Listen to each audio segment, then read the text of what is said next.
నా వరకు నేను అపనమ్మకు వస్తున్న నా పితరుని మీ కలవరి రక్తపోషణ తెచ్చుకొనిచుండగా నా ఆత్మ ప్రాణ దేహమును మీరు కడుగుము, పవిత్రపరచము, పరిశుద్ధపరచము. ఈ సమయం కొరకు మీ ఆత్మతో మీరు నన్ను అభిషేకించు, మీ ఆత్మ స్వాతంత్రం మీరు అనుగ్రహించము. మీరు ఆత్మ కనుక మిమ్మల్ని ఆరాధించేవారు ఆత్మతోనూ సత్యముతోనూ ఆరాధించవలను కనుక మేమందరం కూడా మిమ్మల్ని ఆత్మతోనూ సత్యముతో ఆరాధించినట్లుగా మీరు మా మధ్యలో మీ ఆత్మ కార్యం మీరు జరిగించు. ఈ సమయాన్ని మాకు ఆశీర్వాదకరంగా దీవెనకరంగా మీరు ఉంచు. పరిశుద్ధపరచు. యేసు పరిశుద్ధ నామములో స్తుతించి ప్రార్థించి అడిగి వేడుకుంటున్నాము తండ్రి, ఆమేన్.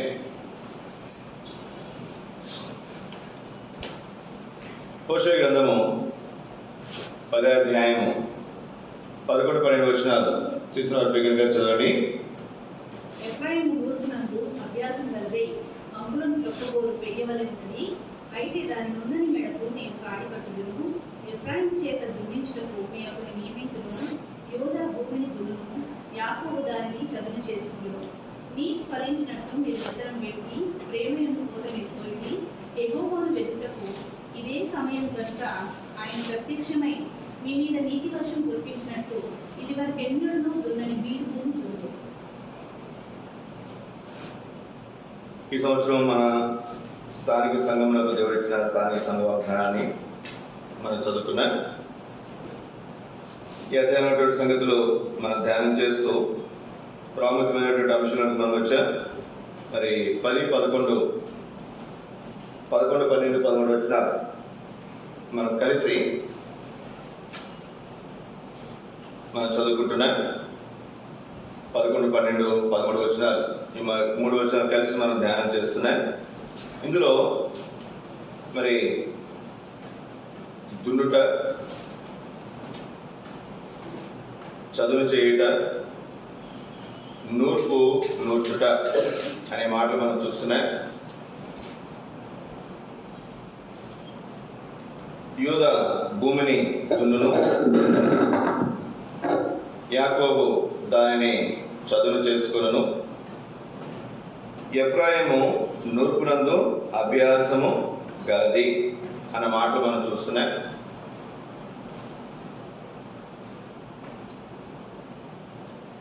అందుకే కొంత వివరంగా ఈ సంగతులు మనం చూడటానికి ప్రయత్నం చేస్తున్నాం.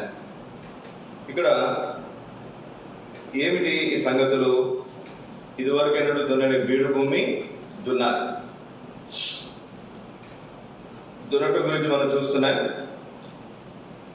యోదా భూమిని దున్నును 11వ వచనంలో మధ్యలో భాగం మనం చదువుకుంటున్నాం. యోదా భూమిని దున్నును. యోదా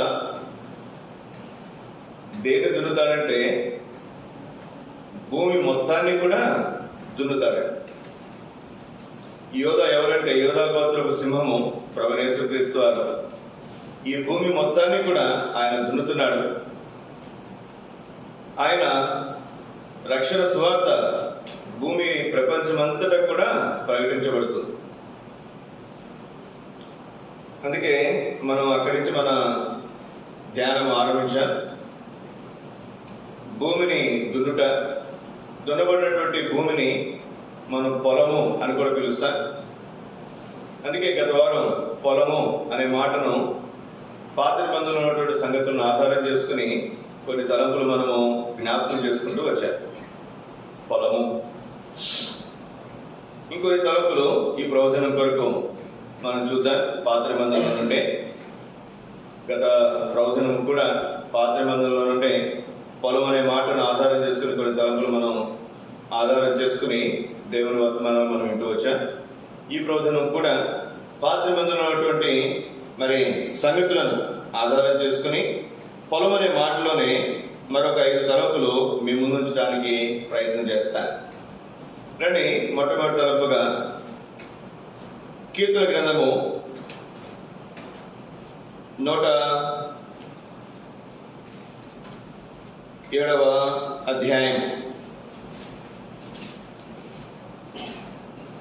కీర్తన గ్రంథము 107వ అధ్యాయము 35వ వచనం.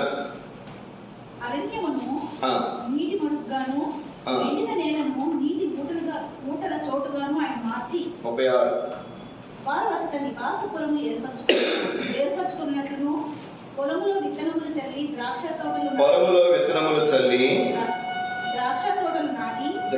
తోటలు నాటి వాటి వలన సస్యఫల సమృద్ధి పొందినట్లును ఆయన ఆకలి పొందిన వారిని అచట కాపురముంచెను. ఆయన వారిని ఆశీర్వదింపగా వారు అధికముగా సంతానాభివృద్ధి నొంది ఆయన వారి పశువులను తగ్గిపోనీయలేదు. చాలా ఇక్కడ మనం చూస్తే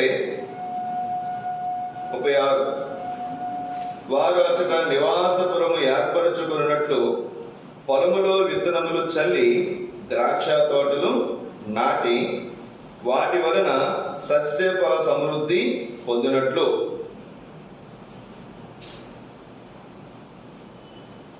వారు సమృద్ధి పొందడానికి వారు అక్కడ నివాసపురము ఏర్పరచుకుని నివాసం ఉండటానికి దేవుడు ఏం చేస్తూ వచ్చాడంట? వారు అక్కడ నివాసపురం ఏర్పరచుకున్నట్లు పొలములో విత్తనములు చల్లి ద్రాక్ష తోటలు నాటి వాటి వలన సస్యఫల సమృద్ధి పొందినట్లు. మనం ఏదైనా ఫలములు పొందాలంటే విత్తనాలు నాటుతా ఆ పంటను మనము సమకూర్చుకుంటాం. మనం ఎక్కడైతే ఉంటామో అక్కడ పొలం ఉంటే మన పొలంలోనే మనం మరి విత్తనాలు చల్లుతాం. పొలం లేకపోతే అవసరమైతే కౌలు తీసుకుని అయినా మనం విత్తనాలు ఏం చేస్తాం చెప్పండి, చల్లుతాం. ఎందుకని మనకు తినడానికి ఆహారం అవసరం. 43వ వచనం అందరం కలిసి చదువుకుందాం. 43వ వచనం, బుద్ధిమంతుడైన వాడు ఈ విషయంలో ఆలోచించును, యెహోవా కృపాతిశయములను జనులు తలపోయేదురుగాక. దేవుని యొక్క కృపాతిశయములు జనులు ఏం చేస్తారంట? తలపోసుకుంటారంట. తలపోసుకోవటం అంటే పొద్దున్న లేచి తల పోసుకోవటమా? ఏమండి తలపోసుకోవటం అంటే నెమరు వేసుకోవడం. మరలా జరిగిన సంగతులు మరలా జ్ఞాపకం చేసుకోవటం, మరి వాటిని బట్టి ప్రభువును స్తుతించుట. మనకి ఏదైనా ఉదాహరణకి ఓ చోట మంచి విందు భోజనానికి వెళ్ళాం, ఇంటికి వచ్చాం, ఆ సాయంత్రం ఏం చేస్తాం చెప్పండి? భలే ఉన్నారా అక్కడ ఉన్న సంగతులు ఏం చేస్తాం చెప్పండి? ఏదైతే మనం మనకి ఆశ్చర్యాన్ని కలిగించిన సంగతులు మనం ఏం చేస్తాం? మరలా జ్ఞాపకం చేసుకుంటారు. ఇక్కడ దేవుని వాక్యంలో మనం చూస్తున్నాం, వారు అక్కడ నివాసపురము ఏర్పరచుకున్నట్లు దేవుడు వారి మధ్యలో చేసిన కార్యములు దేనిని ఆధారం చేసుకుని వారు దేవుని కృపాతిశయములను వారు తలపోసుకుంటున్నారంటే, మనం ఇక్కడ ఉన్నాము అంటే ఇక్కడ మనం విత్తనాలు చల్లి పొలంలో విత్తనాలు చల్లి ఆ పంటను మనము సమకూర్చుకున్న ద్వారా మనం ఇక్కడ ఉండగలిగాము. వారు తినడానికి ఉండటానికి వారి సంరక్షణ కొరకు దేవుడు చేసినటువంటి ఏర్పాటును బట్టి వారు ఏం చేస్తారు చెప్పండి? దేవుని స్తుతించేవారుగా ఉంటున్నారు. మనం కూడా వివిధ కాల సమయంలో దేవుని మందిరానికి వచ్చాం. ఎందుకు వచ్చామంటే అనుదినము ఆయన మన భారము భరించుచున్నాడు. అనుదినము కూడా దేవుడు తన కృప వెంబడి కృపను మనకు అనుగ్రహిస్తున్నాడు. మనం తినడానికి ఆహారం ఇస్తున్నాడు. మనం ఉండటానికి మరి నివాస గృహాలు అనుగ్రహించాడు. అంతేకాదు మనం ధరించుకోవడానికి వస్త్రాలు ఇస్తున్నాడు. మనకు కావాల్సినటువంటి సంగతులన్నీ కూడా దేవుడు అనుదినము మనకు కావాల్సినటువంటి సంగతులు దేవుడు మనకు అనుగ్రహిస్తున్నాడు కనుక మనము కూడా యెహోవా కృపాతిశయములను మనం కూడా ఏం చేసేవారుగా మనం ఉండాలి? తలపోసుకునేవారుగా మనం ఉండాలి. 103వ అధ్యాయము ఒక చక్కటి మాట మనం చదువుతాం. ఇక్కడ కీర్తన 103వ అధ్యాయము మొదటి 2 వచనాలు అందరం కలిసి చదువుకుందాం. నా ప్రాణమా యెహోవాను సన్నతించుము, నా అంతరంగంలో ఉన్న సమస్తమా ఆయన పరిశుద్ధ నామమును సన్నతించుము. నా ప్రాణమా యెహోవాను సన్నతించుము, ఆయన చేసిన ఉపకారములలో దేనిని ఆయన చేసిన ఉపకారములలో దేనిని మరొక. ఎంత అమోఘమైనటువంటి మాట చూడండి. సహజంగా మానవుని యొక్క స్వభావం ఏంటంటే చేసిన లేదా పొందిన మేలు మర్చిపోవటం అనేది సహజంగా మానవుని యొక్క స్వభావం. అందుకే ఎవరైనా మనకు ఫోన్ చేసినప్పుడు అరా ఈ 4 గుర్తు వచ్చేవారా అంటారు. యామా ఇప్పుడు గుర్తొచ్చావా నీకు అని మాట్లాడతారు. అంటే సహజంగా మనం ఏం చేస్తాం చెప్పండి, మర్చిపోతుంటారు. ఏదైనా మనకు అవసరం పడితే తప్ప, ఏదైనా వారితో మనకి ఉపయోగం ఉంటే తప్ప సాధ్యమైనంత వరకు మనం మర్చిపోతాం. ఎప్పుడో వాళ్ళు గుర్తొచ్చినప్పుడు అరే నేను మధ్యన ఒక ఆయనతో మాట్లాడితే దగ్గర 2-3 నెలలు అయింది మాట్లాడి, అన్న మనం చాలా రోజులు మాట్లాడుకుని మనం అని చాలాసేపు మాట్లాడాం. సుమారుగా గంటన్నర. మరి ఎందుకని కొన్ని నెలలు అయిపోయింది మాట్లాడు, కొన్ని నెలలు. ఇక్కడ దేవుని వాక్యంలో మనం చూస్తున్నా మనుషులు మర్చిపోవటం కాదంట. కీర్తనకారుడు ఎవరు మర్చిపోయారంట అంటాడు ఇక్కడ, ఆయన చేసిన ఉపకారములలో దేనిని మరువకము. ఆయన చేసిన ఉపకారాలు ఎన్ని ఉపకారాలు చేశారంటే అన్ని ఉపకారాలు చేశాడు ఆయన. ఈ అధ్యాయంలో మనం కనుక చూస్తే ఎన్ని తలంపులు ఉంటాయో చూడండి. 3వ వచనం, నీ దోషములన్నిటినీ క్షమించేవాడు, మన పాపాలను క్షమించినటువంటి దేవుడు, మన సంకటములన్నీ కుదిర్చినవాడు, మన కష్టాలు ఇబ్బందులను విడిపించినవాడు, సమాధిలో నుండి మన ప్రాణమును విమోచించాడు. మరణానికి అప్పగించకుండా దేవుడు మనల్ని ఏం చేశాడు, ఆయన బ్రతికించాడు, సజీవ లెక్కలో ఉంచాడు. యెషయా గ్రంథకర్త అన్నాడు కదా, సజీవులే కదా నిన్ను స్తుతించారు. ఇంకా ఎన్నో విషయాలు, పక్షిరాజు యవ్వనం వలె నీ యవ్వనము క్రొత్తదగుచున్నట్లు మేలుతో నీ హృదయమును తృప్తిపరిచాడు. మరి దేవుని వాక్యం ఎన్నో విషయాలు మనం ఇక్కడ చూడగలం. కానీ ఉదయకాల సమయంలో దేవుని బిడ్డలైనటువంటి మనం దేవుని మందిరానికి ఎందుకు వచ్చామంటే, మొట్టమొదటి తలంపుగా దేవుడు మన జీవితాల్లో చేసినటువంటి మేలులు, ఉపకారం, ఆయన చేసిన సదుపాయాలు, వీటన్నిటిని బట్టి, ఆయన కృపాతిశయములను బట్టి మనం ఆయన్ని స్తుతించడానికి మనం దేవుని సన్నిధికి మనం వచ్చేటువంటి వారంగా మనం ఉంటున్నాం. అంత మాత్రమే కాదు, ఆయన చేసిన ఉపకారం, ఒక పాట ఉంది కదండి, ఆయన చేసిన ఉపకారం, నీవు చేసిన ఉపకారములకై నేనేమి చెల్లేదు. మరి ఏమి చెల్లించలేము. ఎన్ని ఉపకారాలు చేశాడు ఆయన కదండి. మనకి చిన్న ఉపకారం చేశాడండి, ఏం చెప్తాం మనం? థ్యాంక్స్ చెప్తాం. పెద్ద ఉపకారం చేశాడు, ఏం చెప్తాం? థ్యాంక్స్ చెప్తాం. ఇంకేం చెప్తామా? మనల్ని కీడుని తప్పించాడు, ప్రమాదాన్ని తప్పించాడు, దేవానికి వందనాలంటారు. ప్రాణాపాయ పరిస్థితులను తప్పించాడు, అప్పుడు కూడా ఏమంటారు చెప్పండి? దేవునికి వందనాలు చెప్పు. ఈ విధంగా మన జీవితంలో దేవుడు జరిగించిన కార్యాలను బట్టి మనం చూస్తే, ఆయనకు మనం శిరస్సు వంచి పాదాభివందనం చేసినప్పటికీ కూడా మనం ఇంకా రుణస్థులమే. అందుకే కొంతమంది ఆరాధన చేస్తారు, నేను ఏమి చెల్లించినప్పటికీ రుణస్థుడినని ఎంచి నేను ఇంకా రుణస్థుడిని. సోదర సోదరి, ఈ ఉదయకాల సమయంలో మనము దేవుని కృపాతిశయములను బట్టి మనం ఆయన ఆరాధించ బద్ధులమై ఉంటున్నాం. 2వ తలంపుకు రండి. సమూయేలు మొదటి గ్రంథం 14వ అధ్యాయం. సమూయేలు మొదటి గ్రంథం 14వ అధ్యాయం 6-7 వచనాలు. యోనాతాను, ఈ సున్నతి లేని వారి దండు కాపరులు నీటికి పొమ్ము, గోధుమ రమ్ము, యెహోవా మన కార్యమును సాగించునేమో, అనేకుల చేతనైనను కొద్దిమంది చేతనైనను రక్షించుటకు యెహోవాకు అడ్డమా అని తన ఆయుధములు మోయవానితో చెప్పగా, అతడు నీ మనసులో ఉన్నదంతయు చెయ్యము, గోధుమ రమ్ము, నీ ఇష్టానుసారంగా నేను నీకు తోడుగానున్నానని అతనితో చెప్పాను.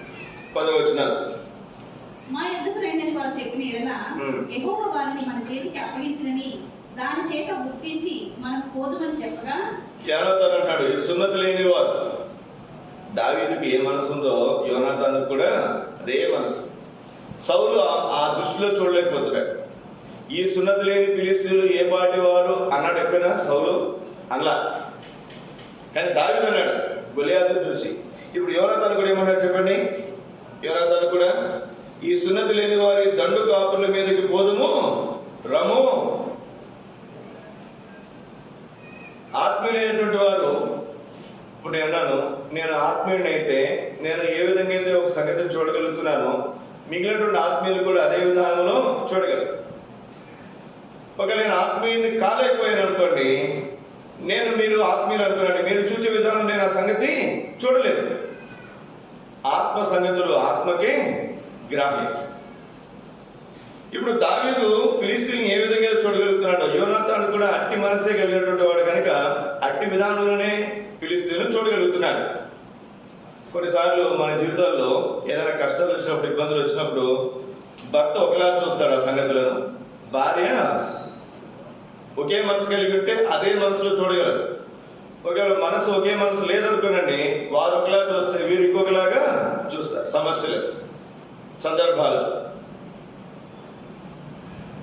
యోబు జీవితంలో దేవుడు అనుమతించేటువంటి పరిస్థితి మనకు బాగా పరిచయం. యోబు ఏ స్థితిలో ఉన్నాడో యోబు భార్య కూడా అదే స్థితిలో ఉంది. ఇంకా చెప్పాలంటే యోబు ఇంకా అధ్వానమైనటువంటి స్థితిలో ఉన్నాడు. యోబు తన భార్య ఇద్దరు కూడా ఆస్తి మొత్తం పోగొట్టుకున్నారు. పిల్లలను, సంతానం అంతటినీ కూడా పోగొట్టుకున్నటువంటి అనుభవం ఇద్దరు ఉన్నారు. ఇంకొక అడుగు ముందుకు వేస్తే యోబు తన ఆరోగ్యం అంతటినీ కూడా పోగొట్టుకున్నాడు. కానీ ఆ పరిస్థితుల్లో యోబు చూసినటువంటి విధానం వేరు. ఆ పరిస్థితులను తన భార్య అయినటువంటి మరి ఆమె చూసినటువంటి విధానము వేరు. యోబు ఏమన్నాడు చెప్పండి? యెహోవా ఇచ్చను, యెహోవా తీసుకుని పోయిను, యెహోవా నామమునకు మహిమ కలుగును గాక. అంటే యోబు భార్య ఏమంటే చెప్పండి? దేవుని దూషించి మరణము కమ్ము అంటుంది. అదే పరిస్థితిని యోబు చూచిన విధానం వేరు, అదే పరిస్థితిని తన భార్య చూసినటువంటి విధానం వేరు. కనుక మనం గమనించ మధురమైన ఇప్పుడు యోనాతాను అంటున్నాడు కదా, యోనాతాను ఈ సున్నతి లేని వారి దడ్డు కాపుల మీదకి మనము పోదుమరే. కానీ మనం కూడా ఈ ఉదయకాల సమయంలో మన జీవితంలో అనుమతించే ప్రతి పరిస్థితిలో కూడా మనం ఏ కోణంలో చూడగలుగుతున్నాం? ప్రతి కోణంలో కూడా ప్రధానికి నాకు యాక్సిడెంట్ అయింది అనుకోండి, నాకు కాలు ఇరిగింది, నేను దేవుని ఏం చేయొచ్చు? అయ్యా నా కాలు ఇరగొట్టామని చెప్పి నేను దేవుని దూషించవచ్చు, లేకపోతే నా ప్రాణం పోగొట్టలేదని చెప్పి దేవుని నేను స్తుతించవచ్చు. ప్రతి సందర్భంలో కూడా రెండు కోణాల్లో మనం ప్రతి పరిస్థితిని మనం చూడవచ్చు. కాబట్టి ఉదయకాల సమయంలో మనము మన జీవితాల్లో దేవుడు అనుమతించిన ప్రతి పరిస్థితి విషయమై, అది మేలు అనుకునండి, మన దృష్టిలో కీడు అనుకునండి, ఈ పరిస్థితుల విషయమై మనం చూసే విధానం బట్టి మనం దేవుని ఆరాధించగలం, లేకపోతే దేవుని మీద మనము సనగలం. కాబట్టి మనం పాజిటివ్గా దేవుని పట్ల, దేవుడు చేసినటువంటి కార్యముల పట్ల మనం మంచిగా ఆ సంగతులను చూడగలిగితే మనం ఖచ్చితంగా ఈ ఉదయకాల సమయంలో దేవుని ఆరాధించగలము. ఒకవేళ సరైన విధానంలో మనం చూడలేకపోతే పరిస్థితులను ఆరాధించగలమా? ఆరాధించలేము. ఇప్పుడు రండి, ఇక్కడ యోనాతాను ఏం చేస్తున్నాడు అంటున్నాడు, మనం వెళ్దాం, వెళ్ళి ఆ ఫిలిష్తీయులను వాళ్ళతో యుద్ధం చేద్దాం, వాళ్ళు కనపరుచుకుందాం మనల్ని మనం. వాళ్ళకి మనం కనపరుచుకున్నప్పుడు ఏం కాదు, పెంచుకోడింది అంతే, ఏం కాదు. వాళ్ళు కనపరుచుకున్నప్పుడు వాళ్ళు కనుక రమ్మంటే కనుక దేవుడు ఏం చేస్తున్నాడు? వారిని మనకు ఏం చేస్తాడు చెప్పండి? దేవుడు మనకు వారిని అప్పగిస్తున్నాడు అని మనం ముందుకు వెళ్దాం. అదే మాట చెప్పాడు. వాళ్ళు కూడా కనపరుచుకోగానే వాళ్ళు ఏమన్నారు? అరే వాళ్ళు చూడరా, వాళ్ళు ఇంకా దాపలేక ఒక్కొక్కరు బయటకు వస్తున్నారు అని చెప్పి వాళ్ళు ఏం చేసి సైకిల్ చేసి రమ్మని చెప్పారు. వెంటనే ఇప్పుడు ఈ యోనాతాను తన పనివాడు ఇద్దరు కలిసి వెళ్ళిపోయారు. ఎంతమంది వెళ్ళారు చెప్పండి? యుద్ధానికి ఇద్దరే. ఎంత ధైర్యం ఉండాలండి యోనాతానికి, యుద్ధ వీరుడు. వెళ్ళి ఏం చేస్తారు చూడండి, ఇక్కడ 14-15 వచ్చినారు.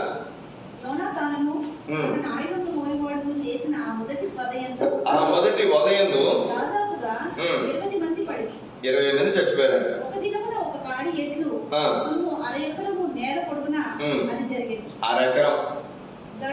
అరెకరం అంటే ఇప్పుడు మన 4 సెంట్లు అండి. ఇట్లాంటివి ఒక 12-13 ప్లాట్లు అరెకరం అంటే.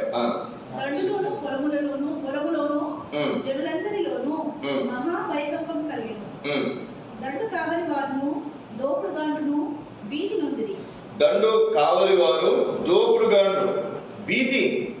ఏది ఇద్దరు వచ్చి 20 మందిని చంపితేనే వాళ్ళంతా భయపడిపోయారంట. ఆ ప్రాంతం అంతా అదిరిపోయిందంట. నేల అదిరేను. ఈ మాట గుర్తుపెట్టుకోరండి. ఈ భయము ఏమిటంటే దైవికము. ఈ భయము దైవికమని భావించారు. ఇప్పుడు సోదర సోదరి, మనం ఒక పరిస్థితిని చూసే విధానం బట్టి ఆ స్థితి, ఆ పరిస్థితి, మరి ఆ రిజల్ట్, లేకపోతే మరి ఆ చివర మనం చూసేటువంటి అంతిమ సంగతి ఆధారపడి ఉంటుంది. యోనాతాను చూసినటువంటి ఆ విధానం చివరికి ఏం కలిగించింది అంటే అక్కడున్న భూమి అదిరిపోయింది. భూమి ఏమన్నట్టు అప్పుడు దద్దరిల్లిందంట. భూమి దద్దరిల్లింది, భూమి అదిరిపోయింది. ఏది ఇద్దరికే, ఇద్దరు మనుషులకి. కొన్ని వేల మంది పోలీసులు అక్కడ ఉన్నారు. సుమారుగా అరెకర పొలము, అంత దూరంలో 20 మందిని చంపారంట వాడు. ఆ 20 మందిని ఈ సమయం అంతా వాళ్ళు చూస్తే ఇప్పుడు ఏం చేయాలి చెప్పండి? ఇద్దరు వచ్చి 20 మందిని చంపుతుంది, మిగిలిన ఏం చేయాలి అక్కడ? వాళ్ళు ఏమనుకున్నారంటే ఈ భయము దైవికము. ఇశ్రాయేలు ప్రజలు ఐగుప్తుని విడిచి కనాను దేశానికి ప్రయాణమైనప్పుడు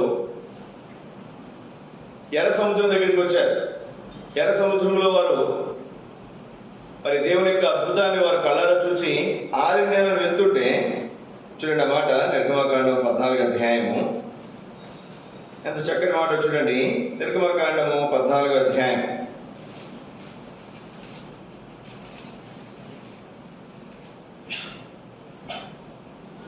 25 వచనం.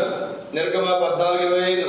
అందరం కలిసి, వారి రథచక్రములు ఊడి పడినట్లు చేయగా వారు బహు కష్టపడి తోల్చుండిరి. అప్పుడు ఐగుప్తీయులు, ఇశ్రాయేలు ఎదుటి నుండి పారిపోదుమనండి, యెహోవా వారి పక్షమున మనతో యుద్ధము చేయించున్నాడని చెప్పుకొని. మీరు జాగ్రత్తగా ఆలోచించేయండి.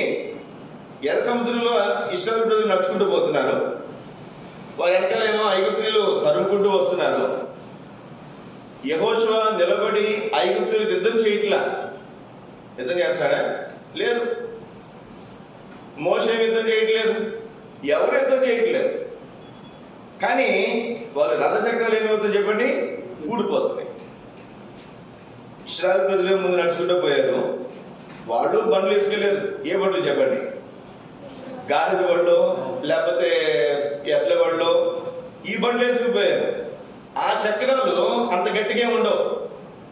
మన ఎద్దుల బండి ఆ చక్రం చూసారా, పైన ఎరుసేది అంటారు దాన్ని గట్టిగా లాగితే కొంచెం బలంగా లాగి వచ్చేస్తుంది. అది అంత బలంగా ఏమి ఉండదు. కానీ రథానికి చాలా బలంగా ఉంటుంది, చక్రాలు చాలా బలంగా ఉంటాయి. వీళ్ళ ఎద్దుల బండ్లు ఏమో సునాయాసంగా వెళ్ళిపోయినాయంట, రథ చక్రాలు మాత్రం ఊడిపోతున్నాయంట. వాళ్ళకి అర్థమైపోయింది ఎవరు యుద్ధం చేస్తారు వాళ్ళతోటి. ఎవరు యుద్ధం చేస్తారు? వారి దేవుడే, ఇశ్రాయేలు ప్రజల యొక్క దేవుడే వాళ్ళతో యుద్ధం చేస్తున్నాడు. కాబట్టి మనం వెనక్కి వెళ్ళిపోతామండి. సోదర సోదరి, ఈ మధ్యాహ్న కాల సమయంలో మనం గమనించాల్సినటువంటి మాట, మనం యుద్ధం చేయాల్సిన అవసరం లేదు. కొన్ని సందర్భాల్లో మీరు పోట్లాడాల్సిన అవసరము లేదు. మనం పోట్లాడాల్సిన అవసరం లేదు. దేవుడే మన పక్షం యుద్ధం చేస్తాడు. మనకు అర్థం కాకపోవచ్చు ఆ సంగతి. ఇప్పుడు ఇశ్రాయేలు ప్రజలకు తెలుసా ఐగుప్తీయులతో యెహోవా యుద్ధం చేస్తున్నాడు అన్న సంగతి? ఇశ్రాయేలు ప్రజలకు తెలుసా? తెలియదు. మనం చాలాసార్లు నిశ్చంతగా నిద్రపోతుంటాం. మన పక్షంగా దేవుడు శత్రువులతో ఎన్నో యుద్ధాలు చేసి మనల్ని భద్రంగా దేవుడు కాపాడుతున్నాడు. ఆ సమయమున మరి ఐగుప్తీయులతో దేవుడు కనుక యుద్ధం చేసి ఉండకపోతే వాళ్ళు వచ్చి ఆ ఐగుప్తీయులు కొంతమందిని ఇశ్రాయేలును పట్టుకునేవారు, అవసరమైతే మొత్తం అందరినీ పట్టుకునేవారు, ఏమైనా వారు చేసేవారు. సోదర సోదరి, ఈ మధ్యాహ్న కాల సమయంలో మనం గమనించాల్సినటువంటి మాట, ఈ భయము దైవికమని వాళ్ళు గ్రహించారు. దైవికమైనటువంటి భయం. ఇశ్రాయేలు ప్రజలు కనాను దేశంలో వారు అడుగు పెడుతున్నప్పుడు దేవుని భయము చుట్టుపక్కల ఉన్నటువంటి ప్రజల మీద ఉన్నది కనుక ఎవరు కూడా ఇశ్రాయేలు ప్రజల జోలికి రాలేదు. ఎవరు కూడా ఇశ్రాయేలు ప్రజల జోలికి రాలేదు. యెహోషువ గ్రంథం చక్కటి మాట అక్కడ మీకు జ్ఞాపకం చేస్తాను. నేను 2:9 వచ్చిన 2:9 యెహోవా ఈ దేశంలో మీకు ఇచ్చుచున్నాడనియు రాహాబు అంటుంది, యెహోవా ఈ దేశాన్ని మీకు ఇస్తున్నాడని, మీ వలన మాకు భయం పుట్టుననియు, మీ వలన మాకు భయం పుట్టుననియు, మీ భయం వలన ఈ దేశ నివాసులందరికీ ధైర్యం చెడుననియు నేను ఎరుగుదును. మీ భయం వలన ఈ దేశ నివాసులందరికీ ధైర్యం ఏమైంది? చెడిపోయిందయ్యా. బెదిరిపోతున్నారా ఈ ప్రజలు? ఈ దేశంలో ఉన్నటువంటి ప్రజలు మీ వలన, మీ భయం వలన ధైర్యం చెడిపోయారు. ఎవరు చెప్పగలుగుతున్నారు? ఆ దేశంలో ఉన్నటువంటి ఒక స్త్రీ చెప్పగలుగుతుంది మాట. సోదరి, దేవుని వాక్యం మనం చూస్తాం కదా, మన దేవుని బిడ్డలుగా మనం ఉన్నప్పుడు, దేవుని మాట మనం వింటున్నప్పుడు, మీ బెదురు చుట్టుపక్కల ఉన్నటువంటి అన్ని జనులకు నేను పుట్టిస్తాను, మీ వలన బెదురు పుట్టిస్తాను. ఇంత గొప్ప దేవుని మనం కలిగి ఉన్నాం. అందును బట్టి మనం దేవుని స్తుతించి ఆరాధించ బద్దులమైన. 3వ తలంపు గారండి, పొలం అనే మాట మనం చూస్తున్నాం. సమూయేలు మొదటి గ్రంథం 20వ అధ్యాయం 24వ వచనం. సమూయేలు మొదటి గ్రంథం 20వ అధ్యాయం 24వ వచనం. కాబట్టి దావీదు పొలములో దాగుకొనెను. చాలండి. దావీదు ఎక్కడ దాక్కున్నాడంటే, ఎవరు అసలు దావీదు? అప్పటికి దావీదుకున్నటువంటి అర్హత, సౌలు యొక్క ఆయుధమును మోయేవాడు, తర్వాత సైన్యాధిపతిగా అతను చేశాడు, తర్వాత రాజునకు అల్లుడు. ఇప్పటివరకు ఉన్నటువంటి అర్హతలు అవి. దైవికంగా మనం చూస్తే దేవుని అభిషేకం పొందినటువంటి వాడు. ఇప్పుడు పరిస్థితి ఏంటి? ఎప్పటికైనా దావీదు రాజు అవుతాడు, నా కుమారుడు యోనాతాను రాజు అవడు అన్నటువంటి ఆలోచనతో సౌలు దావీదుని చంపాలని ఎంతో ప్రయత్నం చేస్తున్నాడు. ఇది దావీదుకి అర్థమైంది, యోనాతానుకి అర్థం కాదు. ఇక ఓ పక్కనేమో తండ్రి, ఓ పక్కనేమో ప్రాణ స్నేహితుడు. ఇద్దరిని కూడా మరి నెగిటివ్గా చూడలేకపోతున్నాడు, చెడు దృష్టితో చూడలేకపోతున్నాడు. ఇతన్ని నాకు తండ్రిగానే చూస్తున్నాడు, ఇతనేమో ప్రాణ స్నేహితుడిగానే చూస్తున్నాడు. కానీ ప్రాణ స్నేహితుడైనటువంటి దావీదును తండ్రి చంపుతాడు అన్నటువంటి విధానంలో ఆలోచించలేకపోతున్నాడు. మనం కూడా కొన్నిసార్లు చూడండి, మన రక్త సంబంధులు, మనకు బాగా సమీపస్తులు, మనకి కీడు చేయడానికి సిద్ధంగా ఉన్నా మనం వారిని అట్లా చూడలేము, ఊహించుకోలేము. ఎందుకని? చిన్నప్పటి నుంచి మనం వారికి తెలుసు, వారు మనకు తెలుసు, మరి వారితో మనం కలిసి పెరిగాం కాబట్టి మనం వారిని అట్లా మనము చూడలేము. ఇప్పుడు ఇక్కడ మనం కనుక దేవుని వాక్యం మనం చూస్తే, దేవుని వాక్యంలో ఇక్కడ దావీదు అంటాడు యోనాతానుతో, అయ్యా నాకు మరణానికి ఒక్కడిగే ఉంది. అంటే యోనాతాను అంటాడు, అట్లా కాదు, మా నాయన నాకు చెప్పకుండా ఏమీ కూడా చేయడు, అసలు నేను ఎందుకు చంపుతాడు, నేను కనుక్కుంటాను అని చెప్పడం. ఇప్పుడు ఈ దావీదు సరే ఒక సూచన పెట్టుకుంటారు, ఏమని?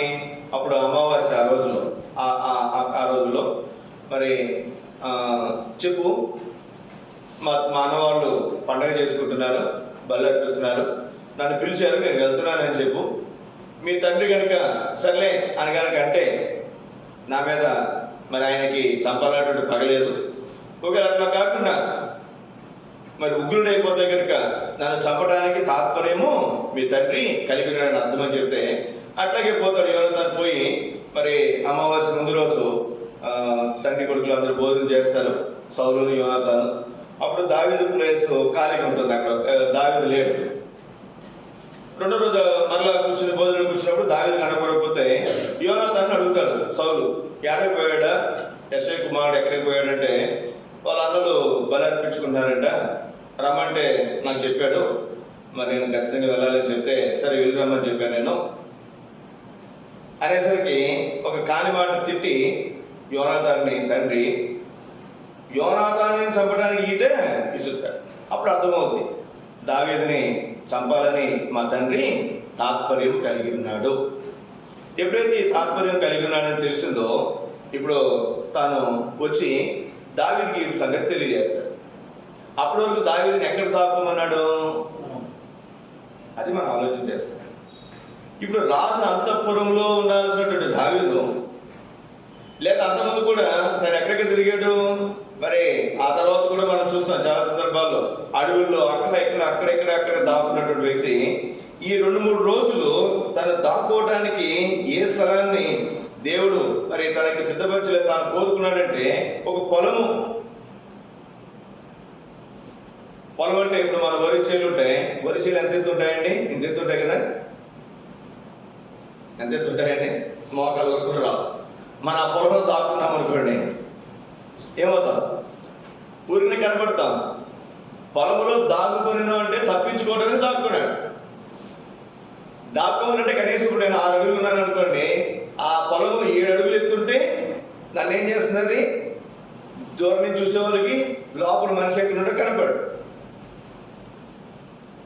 ఈ స్థలము గది పొలము దావీదుకి ఎలాగుంది అంటే దాగుకునే చోటుగా ఉంది. దాగుకునే చోటుగా ఉంది. ఒక మాట మీకు జ్ఞాపకం చేస్తానండి. 32 అధ్యాయము కీర్తన గ్రంథం. ఎంత అద్భుతమైనటువంటి మాట దేవుడికి రాయించి పెట్టాడు చూడండి.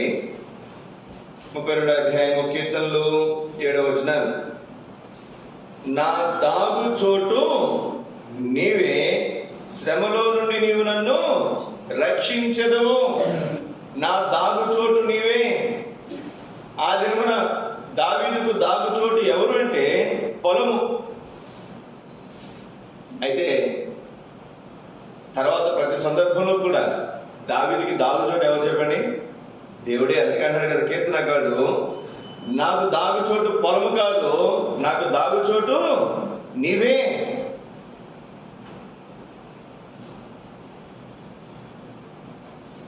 రండి 9వ అధ్యాయం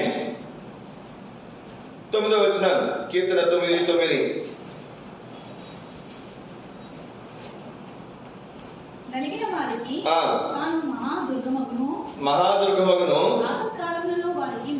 ఆపత్కాలములలో వారికి మహాదుర్గమగును. మహాదుర్గము.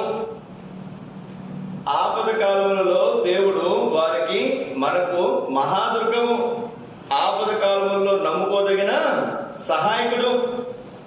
సామెతల గ్రంథం 18వ అధ్యాయం. మహాదుర్గము. సామెతలు 18:10. యెహోవా నామము బలమైన దుర్గము. యెహోవా నామము బలమైన దుర్గము. నీతిమంతుడు అందులోనికి పరిగెత్తి సురక్షితముగా నుండును. దేవుని నామం. మనకి ఏదైనా కష్టం వచ్చింది అనుకోరండి, పిల్లలు భయపడతారు అనుకోరండి, లేదా మనకి భయం వేసింది అనుకోరండి, ఏమనుకుంటాం మనం? ఏమనుకుంటాడు? మొట్టమొదటిగా యేసు నామం తలంచుకుంటాడు. యేసు రక్తమే జయం. ఆ మాట మనకి ఎంత ధైర్యాన్ని ఇస్తుంది? యెహోవా నామము బలమైన దుర్గము. అపోస్తుల కార్యముల గ్రంథంలో శిష్యులు యేసుక్రీస్తు వారి దగ్గరికి వచ్చి మన్నించండి. సువార్తలోనే శిష్యులు యేసుక్రీస్తు వారి దగ్గరికి వచ్చి, అయ్యా, ఒకడు నీ పేరట దెయ్యాలను వెళ్ళగొడుతుంటే మేము వాడిని ఆటంకపరిచాం. ఏం చేశారంటే, ఎందుకు ఆటంకపరిచారంటే వాడు మనతో ఉన్నవాడు కాదు. ఏ మాటలు పెట్టంటే దెయ్యాలు లోబడుతున్నాయి? నజరేయుడైన యేసు నామమును బట్టి. నజరేయుడైన యేసు నామమును బట్టి. మన మధ్యన ఒక చెవి శక్తుల ప్రభావంతో ఉన్నటువంటి ఒక స్త్రీ వచ్చారు. స్త్రీ వచ్చినప్పుడు నేను ఎప్పుడైనా ప్రతిరోజు ఉదయం ఆయన రక్త పోషణ తెచ్చుకుంటా, రాత్రి పడుకునే ముందు ఖచ్చితంగా మమ్మల్ని, స్థలాన్ని, మందిరాన్ని మరి యేసుక్రీస్తు రక్త పోషణ తీసుకురావడం నాకు ముందు నుంచి కూడా అలవాటు. ఆయన కంచె, ఆయన కాపుదల కోరుకోవడం అలవాటు.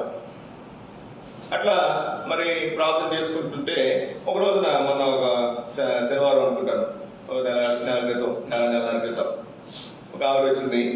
ఆవిడ వచ్చినప్పుడు నాకు ఎందుకో కొంత వేరుగా ఉన్నట్టుగా అర్థమైనప్పుడు నన్ను నేను పరిశుద్ధపరుచుకున్నాను. నన్ను ఈ స్థలాన్ని యేసుక్రీస్తు రక్త ప్రోక్షణ తీసుకొచ్చిన తర్వాత మరి దేవుని కంచె, దేవుని అగ్ని ప్రకారం కోరుకున్నాను. తర్వాత అక్కడ ఉన్నటువంటి ఆ స్త్రీతో మాట్లాడటం మొదలు పెడితే ఆ స్త్రీ మాట్లాడట్లేదు, కానీ ఆవిడలో ఉన్న శక్తి మాట్లాడుతుంది. సరే, చాలా విషయాలు మాట్లాడిన తర్వాత కొంతసేపు అయిన తర్వాత నువ్వు ఆపు అంది. ఏంటమ్మా అన్న, నువ్వు ఆపు, నన్ను నువ్వు బాధపరచినట్టే చెప్తానన్న.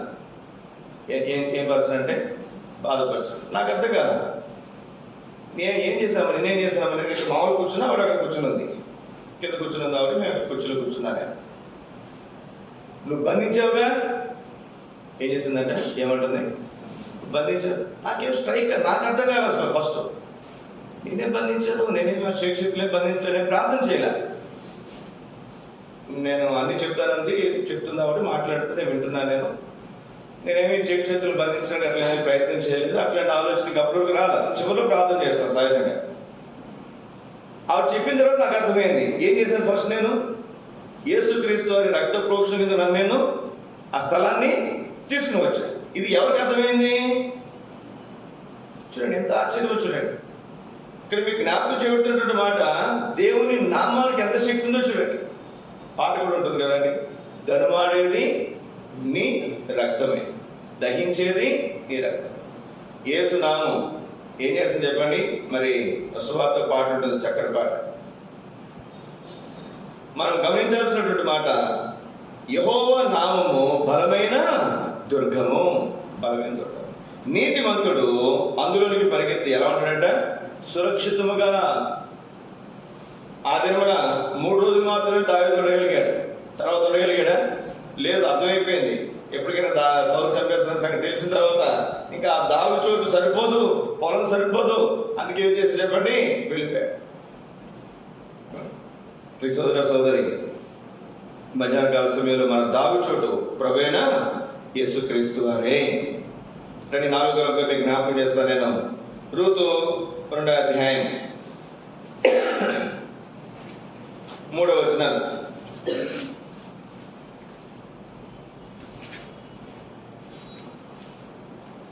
రూతు గ్రంథం 2వ అధ్యాయము మొదటి 3 వచనాలు. నయోమి పెనిమిటికి బంధువుడు ఒకడు ఉండెను. అతడు చాలా ఆస్తిపరుడు. అతడు ఎలీమెలెకు వంశపు వాడై ఉండెను. అతని పేరు బోయజు. మోయాబీయురాలైన రూతు, నీ సెలవైన ఎడల నేను పొలములోనికి పోయి, ఎక్కడికి పోయి, పొలములోనికి పోయి ఎవని కటాక్షము పొందగలను, వారి వెనుక పరిగి నేర్కొందునని నయోమితో చెప్పగా ఆమె, నా కుమారి పొమ్మని. కాబట్టి ఆమె వెళ్ళి పొలములోనికి వచ్చి చేను పోయి వారి వెనక పొలములో ఏరుకొనెను. ఆ పొలములో ఆమె పోయిన భాగము ఎలీమెలెకు వంశపు వాడైన బోయజుది. నయోమి, రూతు వారు మరి బెత్లెహేముకు వచ్చారు. వారు తినడానికి ఆహారం కావాలి కనుక, అది కోసే కాలం కనుక నేను వెళ్ళి పనిగా వేరుకుంటానని చెప్పి. ఎక్కడికి వెళ్ళి ఏరుకుంది, పనికి ఎక్కడ ఏరుకోవాలి చెప్పండి, పొలంలో ఏరుకోవాలి. పొలంలో కోస్తారు. కోత కోసిన తర్వాత మరి ఆ పొలంలో పనులన్నీ కూడా మోసుకుని పోతారు. ఆ పన తీసేటప్పుడు కొన్ని వెనులు వదిలేస్తారు, చేతికి దొరకవు. ఒకసారి పడిపోతాయి, ఒకసారి జారిపోతాయి, ఒకసారి మర్చిపోతారు. అట్లా నేను కూడా చిన్నప్పుడు పొలం పనులు జరుగుతున్నప్పుడు పొలాలకు వెళ్ళేవాడు. పొలాలకు వెళ్తే మనం కూడా ఆవేశంగా ఏదో చేద్దామని తీస్తే ఒక పన పట్టుకుంటే ఒక 100 ఉన్నాయని కూడా అందులో 70-80 పట్టుకునే వాళ్ళకి 20 కంకులు వదిలేసేవాడు. ఇక్కడ నుంచి కొంత దూరం మన వెనకాల గట్టు నిలబడి చూస్తే ఎవడు శుభ్రంగా పనులు చేస్తున్నాడు, ఎవడు వదిలికుండా పోతున్నాడు చూస్తే మనకి ఇట్టే అర్థమైపోద్ది. ఎందుకని ఆ వెన్నులన్నీ కూడా అక్కడ మనకు కనపడతాయి, స్పష్టంగా కనపడతాయి.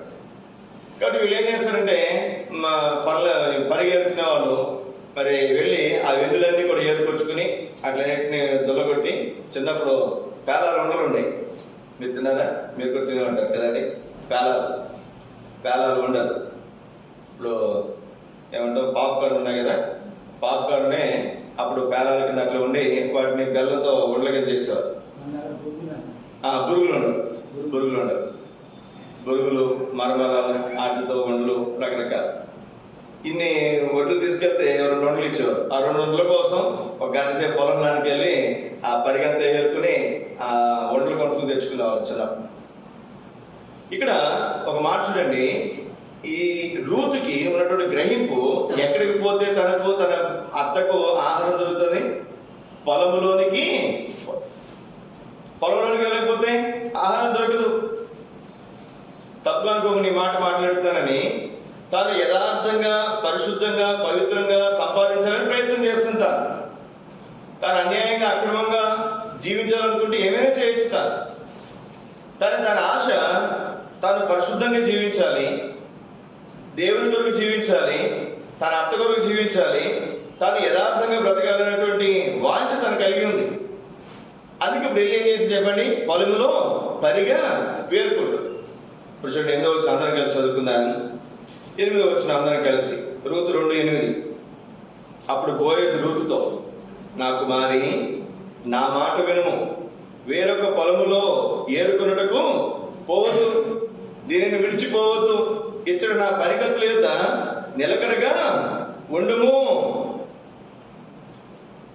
9వ వచనం మొదటి భాగం చూడండి, వారు కోయి చేను కనిపెట్టి వారిని వెంబడించు. ప్రమోషన్ వచ్చిందండి. అలా ఈవిడ ఎవరు అసలు? అన్యురాలు. మోయాబీయులు కానీ అమ్మోనీయులు కానీ దేవుని సంఘంలో చేరకూడదు, దేవుని ప్రజలతో వారు కలియకూడదు. అట్లాంటి ఒక మోయాబీయురాలు ఎప్పుడైతే యథార్థంగా నమ్మకంగా దేవుని మన్నించండి ఆ పొలంలో తాను పరిగి వేరుకుంటుందో, ఎన్ని రోజులు ఏంటంటే అప్పటికి వచ్చి ఆ రోజే ఉదయం నుంచి ఆవిడ చేసే విధానం చూశారంటే అక్కడ ఉన్న పనివారు. ఆ వచ్చినటువంటి వారు బోయజ్కి సంగతి చెప్పారు. బోయజ్ ఆమెను చూశాడు, ఆమె ఎవరైనా కనుక్కున్నాడు. ఎందుకంటే ఊర్లో ఒక కొత్త వాళ్ళు వచ్చారు అనుకోండి, పల్లెటూరు అనుకున్నాండి, ఇట్టే అందరికీ కూడా తెలిసిపోదు. టౌన్ అయితే తెలియదు కానీ పల్లెటూరులో అందులో దూరం చుట్టూ ఎవరైనా వస్తే లేదా పాతలు ఎవరైనా వస్తే ఊళ్ళో అందరికీ తెలిసిపోదు. కాబట్టి అత్త సంగతి, ఈ కోడల సంగతి అన్నీ అక్కడ ఉన్న వాళ్ళందరికీ తెలుసు కనుక వెంటనే బోయజ్ ఏమంటారు చూడండి, నా కుమారి, నా మాట విను, వేరొక పొలంలోనికి నువ్వు పోవద్దు, దీనిని విడిచిపోవద్దు, ఈ పొలాన్ని విడిచిపోవద్దు. ఆయన అక్కడ తాకట్లేదు, ఎంత బాధ్యత అప్పగించాడు చూడండి. వారు కోయి చేను కనిపెట్టి, వారు కోసే చేను కనిపెట్టి వారిని వెంబడించు. ఇక్కడ 2 రకాలు ఉన్నాయి. మరి ఈరోజు ఇప్పుడు ఇక్కడ ఈ చేను కోసారు, రేపొద్దున ఏ చేను కోస్తారు తెలియాలిగా. కాబట్టి వాళ్ళు ఏ పని ఎక్కడ చేస్తున్నారో కనిపెట్టుండు, వారిని వెంబడించి, పని వారిని వెంబడించు. ఎంత ఆధిక్యతో చూడండి, ఎంత ఆధిక్యతో, ఎంత గొప్ప మరి సంగతో. ఇప్పుడు ఒక్క పూట ఒక్కరోజు ఏరుకోవడానికి వచ్చింది ఆమె. ఆ ఎవరి కాలము అక్కడ మనం చూస్తాం. ఇంకోటి ఏంటండి,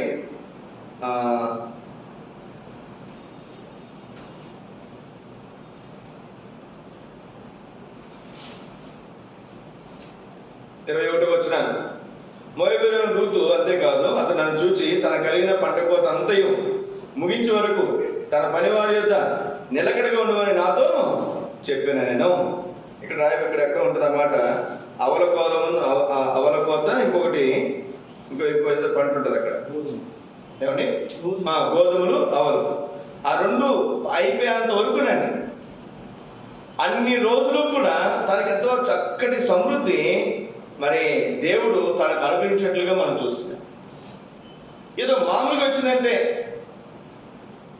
అది బోయజ్జన సంగతి ఆమె తెలియదు, ఆయన సమీప బంధువుల సంగతి ఆమె తెలియదు, ఆయన సమీప బంధువుల సంగతి తెలియదు, ఆయన ద్వారా దేవుడు అద్భుతమైనటువంటి మేలు తనకు చేయబోతున్న సంగతి ఆమెకు తెలియదు. మన యథార్థంగా ప్రవర్తిస్తే, యథార్థంగా ప్రవర్తించే వారికి ఆయన ఏ మేలు చేయక మానడు. ఈమె యథార్థంగా జీవించాలనుకుని వచ్చింది. ఎక్కడికైతే రావాలో, ఎక్కడైతే ఏ ఇంటికైతే తాను మరి వారసురాలుగా మరి ఆ కుటుంబ మరి యజమానురాలుగా వెళ్ళబోతుందో ఆ ఇంటి యజమాని దగ్గరికి దేవుడు ఆమెను నడిపించాడు. ఆమె తినడానికి ఆహారం లేదు. బోయజు ఏం చేసి చెప్పాడు, ఆమె కొన్ని పేలాలు అందించాడు. ఆమె తింది, తృప్తి పడ్డది, కొన్ని మళ్ళా మిగిల్చింది.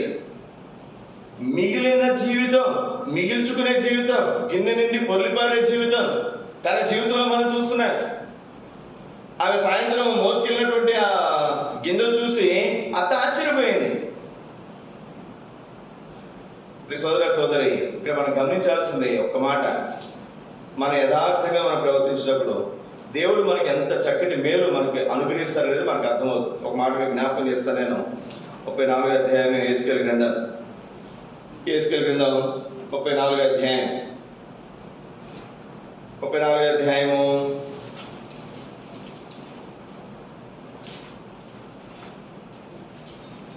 34వ అధ్యాయం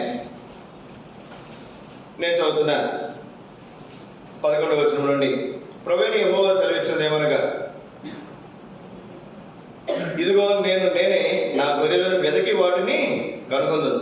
తమ గొర్రెలు చెదిరిపోయినప్పుడు కాపర్లు వాటిని వెదకినట్లు నేను నా గొర్రెలను వెదకి చీకటి గల మబ్బు దినమందు ఎక్కడెక్కడికి అవి చెదిరిపోయానో అక్కడి నుండి నేను వాటిని తప్పించి ఆయా జన్మల్లో నుండి వాటిని తోడుకుని వచ్చి ఆయా దేశం నుండి వాటిని సమకూర్చి వాటి స్వదేశంలోనికి వాటిని తెచ్చి పర్వతముల మీదను వాగుల యొద్దను దేశమందున్న సకలమైన కాపురపు స్థలముల యందును వాటిని మేపెదను. నేను మంచి మేత గల చోట వాటిని మేపెదను. ఇశ్రాయేలు ఉన్నత స్థలముల మీద వారికి దొడ్డి ఏర్పడను. అక్కడ అవి మంచి దొడ్డిలో పడుకొనను. ఇశ్రాయేలు పర్వతముల మీద బలమైన మేత గల స్థలమందు అవి మేయును. నేనే నా గొర్రెలను మేపి పరుండబెట్టుదును. ఇదే ప్రభువైన యెహోవా వాక్కు. చీకటి గల మబ్బు దినమందు ఎక్కడెక్కడికి అవి చెదిరిపోయాను. చీకటి గల మబ్బు దినం, మన ఇల్లు ఉందనుకోరండి, ఇంట్లో ఒక బెడ్రూమ్ ఉంటుంది, ఒక హాల్ ఉంటుంది, ఒక కిచెన్ ఉంటుంది. మనం ఏం తప్పిపోతామా? కరెంట్ పోతే ఏం తప్పిపోం. అవసరమైతే ఇలా పట్టుకుని ఏ గద వేయాలో మనకు అర్థమవుతుంది. అదే మనం ఎక్కడికో వేరే ఊరు వెళ్ళాం, మనం రోడ్డు మీద ఉండగా కరెంటు పోయింది, అక్కడ లైట్లు లేవు, ఎటువంటి మనకు తెలుస్తుందా? తెలియదు. ఇప్పుడు ఇక్కడ ఈ గొర్రెలు ఎక్కడున్నాయంట? చీకటి గల మబ్బు దినమందు. మబ్బు ఉంది, చీకటి. అలా చీకటి ఉంటేనే కష్టం, అందులో మబ్బు ఉంటే అసలు వెన్నెలు కూడా లేకపోతే ఇంకా కష్టం. అట్లాంటి సమయంలో గొర్రెలు ఏమవుతాయి చెప్పండి? దారి తప్పే అవకాశము ఉంటుంది. అట్లా దారి తప్పేటువంటి గొర్రెలను ఏం చేశారంట? ఒక కాపరి గొర్రెలను ఏ విధంగా అయితే వెదకి పట్టుకుంటాడో అట్లాగే నేను వచ్చి వెదకి పట్టుకుంటాను. ఒకవేళ మాలాంటి మనుషులు కాపరైనటువంటి మనుషులు కొన్నిసార్లు గొర్రెలను పట్టుకోవచ్చు, పట్టుకోలేకపోవచ్చు. కానీ దేవుడు ఎక్కడెక్కడికి అవి చెదిరిపోయినా వాటిని పట్టుకుని ఏం చేస్తాడు? ఎక్కడ పెడతాడని తీసుకొచ్చి చూడండి, దేవుని వాక్యంలో మంచి మేత గల చోట వాటిని మేపాడు. సోదర సోదరి, నిజంగా ప్రభుకి మనం కృతజ్ఞతాస్తుతులు చెల్లించాల్సి. ఎన్నో సహవాసాలు ఉన్నాయి భూమి మీద. క్రైస్తవ సంఘాలలో ఎన్నో సహవాసాలు ఉన్నాయి. అందులో చాలా సహవాసాల్లో వాక్య పరిచయం కూడా బాగానే జరుగుతుంది. కానీ మనకు బాగా తెలుసు, అన్నింటిలో కూడా వాక్య పరిచర్యలో శ్రేష్టమైనటువంటి విధానంలో చక్కగా వాక్యం ఉన్నటువంటి స్థలం హెబ్రోను సహవాసం. ఈ చక్కటి సహవాసంలో మనల్ని దేవుడు ఆత్మీయంగా మన నుంచి పెంచుతున్నాడు, మనం పోషిస్తున్నాడు, మనం సంరక్షిస్తున్నాడు. సండే స్కూల్ పిల్లల దగ్గర నుంచి బైబిల్ వాళ్ళకి క్షుణ్ణంగా బోధించబడు. 10 సంవత్సరాలు కనుక సండే స్కూల్లో ఉంటే 1వ తరగతి నుంచి 10వ తరగతి వరకు పిల్లలు 10 సంవత్సరాలు సండే స్కూల్లో ఉంటే బైబిల్ గురించినటువంటి పూర్తి అవగాహన వాళ్ళకి వస్తుంది. ఎంత చక్కటి అవగాహన వస్తుంది.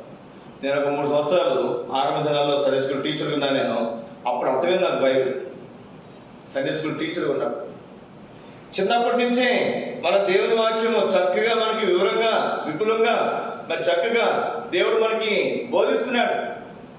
చాలా సంఘాల్లో సండే స్కూల్ పరిచయం ఉండదండి. ఉంటుందా? సింగరాయకంలో 20-25 మందిరాలు ఉన్నాయి సుమారుగా. నాకు తెలిసి 2-3 మందిరాల నుంచి ఎక్కువ సండే స్కూల్ ఎక్కడ కూడా లేదు. అలా సండే స్కూల్ పరిచయం అంటేనే తెలియదు చాలా మంది.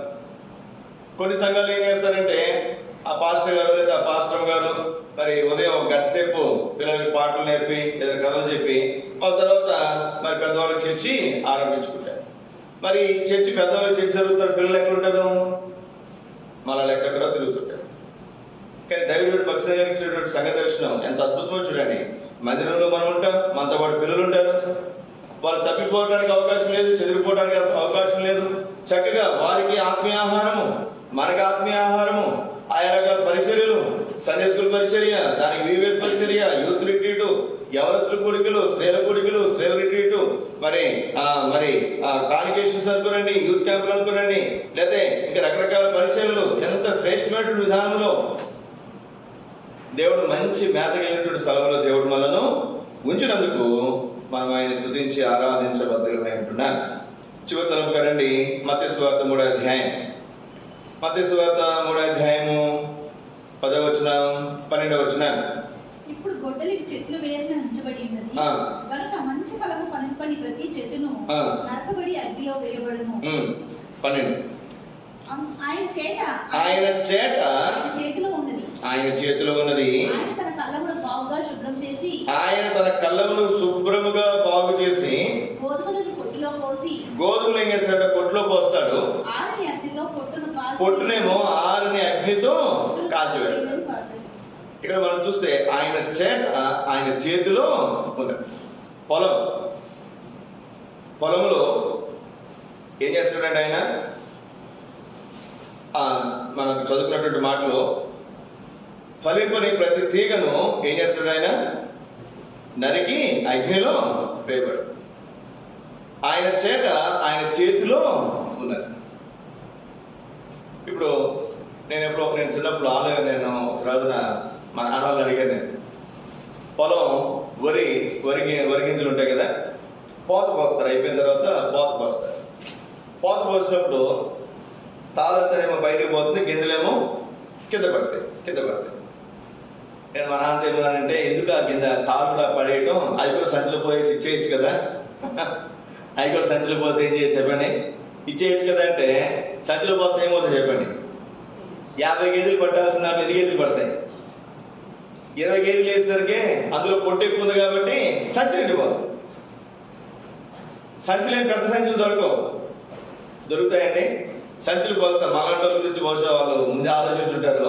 ఎవరైనా మలాంటోళ్ళు ఉంటారని ఆ 50 కేజీలు కరెక్ట్గా పడతాయి. తర్వాత దాన్ని మూతికి ఏం చేస్తే చెప్పండి, డబ్బులతో మరి కొడతారు.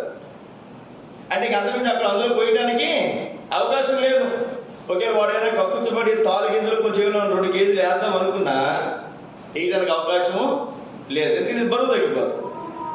ఆ తాలు గింజలు 2 కేజీలు వేస్తే 50 కేజీలు రావాల్సిన మూట 48 వస్తుంది, లేకపోతే 75 కేజీలు రావాల్సిన మూట 70 కేజీలు వస్తుంది. ఇప్పుడు ఆయన చేతి ఎక్కడ ఉందంటే ఆయన చేతిలో ఉంది. శుభ్రంగా దొరకవచ్చు, లేదా పైపైన కూడా దొరకవచ్చు. కానీ ఆయన నీతి గల న్యాయాధిపతి. ఆయన శుభ్రంగా ఏం చేస్తాడు చెప్పండి, ఆ కళ్ళాన్ని శుభ్రంగా చేస్తాడు. గోధుమలన్నీ తీసుకువెళ్ళి ఏం చేస్తాడు చెప్పండి, పొట్టులో పోస్తాడు. పొట్టును ఏం చేస్తాడు, ఆరని అగ్నితో కాల్చివేస్తాడు. ఒక ఉపమానం చెప్తే యేసుక్రీస్తు వారు ఆ వ్యక్తి పెళ్లి ముందుకు వచ్చాడు.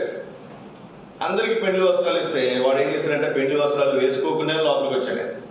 వచ్చి, నా కుమారుడా పెళ్లి వస్త్రం ఎలా ధరించలేదు అని అడిగితే వాడు మౌనంగా ఉంటే ఇప్పుడు ఏమన్నాడు చెప్పండి, సరే పాన్లైన్ దొరుకున్నాడా, లేదు ఇతను కాలు చేతులు కట్టి చీకటి గదిలో పడేశాడు. ఆయన నీతి గల న్యాయాధిపతి. జ్ఞాపకం పెట్టుకుందాం ప్రియ సోదరి, నేను ఎప్పుడు మాట చెప్తుంటా. నేను ఒకవేళ గింజలు నీతిమంతులు దేవుని బిడ్డలు మరి అనుకుంటే, పొట్టు మరి అనీతిమంతులు మరి తప్పినటువంటి వారు అనుకుంటే, ఆ చేట కనుక మాలాంటోళ్ళ చేతుల్లో కనుక పెడితే దేవుడు ఏం చేస్తుంది చెప్పండి, మాకు అనుకూలమైన గింజలైనా పక్కన పెట్టి మాకు వేరుకున్న గింజలన్నీ కూడా బయట పెడతాడు. సంఘానికి దేవుడు అటువంటి అధికారం ఆధిక్యత ఇవ్వలేదు. సంఘం ఎదుట పాతాళలోకపు ద్వారములు నిలునేరు.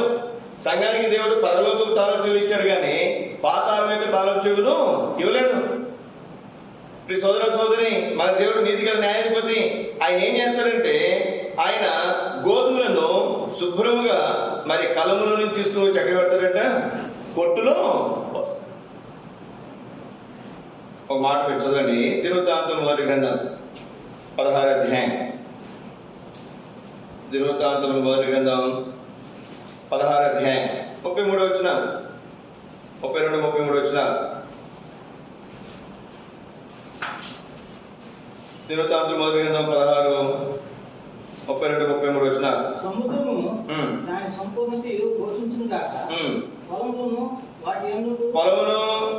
వాటి యందు సర్వమును సంతోషించును గాక. యెహోవా వేంచేయుచున్నాడు భూజనులకు తీర్పు తీర్చుటకై. యెహోవా వేంచేయుచున్నాడు వనవృక్షములు ఆయన సన్నిధిని ఉత్సహించును. చాలా. యెహోవా తీర్పు తీర్చడానికి ఏం చేస్తాడు? తీర్పు తీర్చడానికి ఏం చేస్తాడంటే, ఇప్పుడు మాకు 3 పిల్లలండి. అందులో శామ్, స్టీవెన్ కొట్టుకున్నారు అనుకోనండి. అందులో ఎవడో ఒకడు తప్పు ఉంటుంది ఖచ్చితంగా, లేదా ఇద్దరు తప్పు ఉంటుంది, లేదా కనీసం ఒక్కడిదే తప్పు ఉంటుంది. నేను వస్తున్నాను అనుకోనండి, తప్పు చేసినోడికి ఏమేస్తుంది? భయం వేస్తుంది. తప్పు చేయడానికి ఏముంటుంది? సంతోషం. వీరిద్దరు కొట్టున్నారు కాబట్టి ఒకటి ఎక్కువ తప్పు ఉంటే ఒక తప్పు ఉంటుంది కాబట్టి సెలవు ఏం చేస్తుంది? అప్పుడు వస్తున్నాడు డాడీ, వీళ్ళిద్దరికి అయింది టైంకి. అంటే మీకు అర్థమవడం కోసం చెప్తున్నాను నేను. యెహోవా తీర్పు ఏం చేస్తాడంట? తీర్చుటకై యెహోవా ఏం చేస్తుంటే వనవృక్షములు ఆయన సన్నిధిని ఏం చేస్తున్నాయంట? ఉత్సహిస్తున్నాయంట, సంతోషిస్తున్నాయంట. ఇప్పుడు దేవుడు తీర్పు తీర్చడానికి వస్తున్నాడు. నేను సిద్ధంగా ఉన్నాను అనుకోండి, నేనేం చేస్తాను? నేను సంతోషంగా ఉంటాను. ఎప్పుడు వస్తాను ఆయన, నన్ను ఎప్పుడు తీసుకెళ్తామంటారు. నేను యోగ్యంగా లేను అనుకోనండి, నేనేం చేస్తాను చెప్పండి? కంగారు పడు. సోదర సోదరి, ఈ మధ్యాహ్న కాల సమయంలో మనం గమనించాల్సినటువంటి మాట, భూజనులకు తీర్పు తీర్చడానికి దేవుడు వస్తున్నప్పుడు కొన్ని సంగతులు ఉన్నాయంట. అవి ఏం చేస్తున్నాయని చెప్పండి?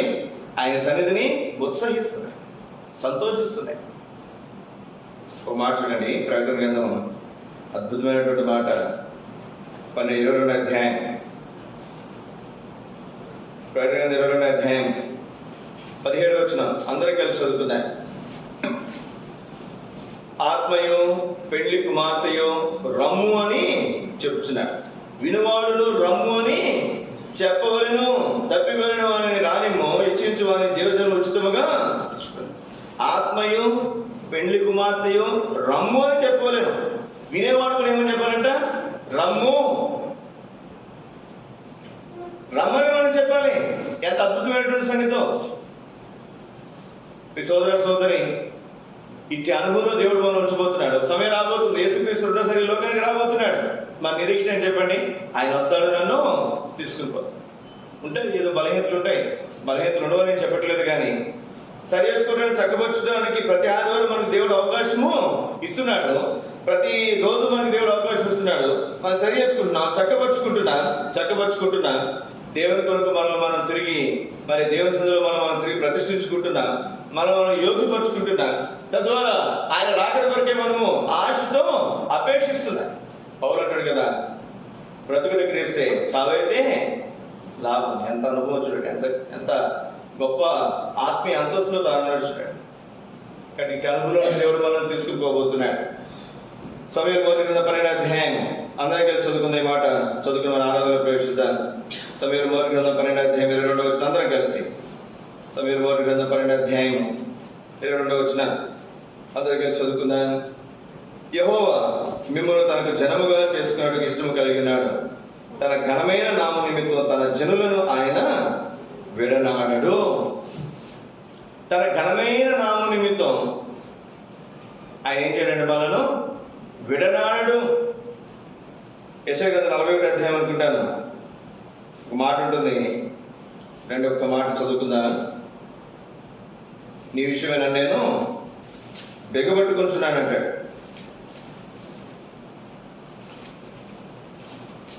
48వ అధ్యాయం 48వ అధ్యాయం యెషయా గ్రంథం 9వ వచనం చదువుతున్నా. నేను నిన్ను నిర్మూలన చేయకున్నట్లు నా నామమును బట్టి నా కోపము మానుకొనుచున్నాను. అందరూ కలిసి, నా కీర్తి నిమిత్తము నీ విషయంలో నన్ను బెగబట్టుకొనుచున్నాను. దేవుని కీర్తి నిమిత్తం మన విషయంలో ఏం చేస్తే చెప్పండి, మనకు అప్పుడు కోపం వస్తుంది, బెగబెట్టుకుంటాం. రై ఇచ్చగంటే సంగతి అంటాం. అంటే ఏం చేస్తాం? కోపాన్ని మనం బెగబట్టు. మన విషయంలో కూడా దేవుడు ఏం చేస్తాడంటే తన కోపాన్ని బిగబట్టుకుంటున్నాడు. ఎందుకని? దేవుని కీర్తి నిమిత్తం. దేవుని కీర్తి నిమిత్తం అన్నాడు కదా ఇక్కడ, నేను నిన్ను నిర్మూలన చేయకున్నట్లు నా నామమును బట్టి నా కోపము మానుకొలుచున్నాను. నిజంగా ఆయన కన్నెర చేస్తే మన ఎవరూ కూడా ఇక్కడ నిలబడలేదు. ఆయన దేవుని మహాప్రేమ, కనికరం.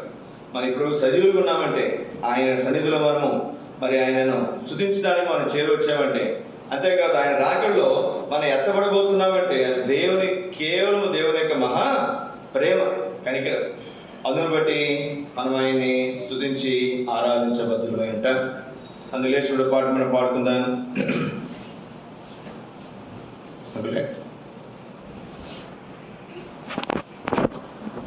అందులేశ్వరుడు పాట మనం పాడుకుంటా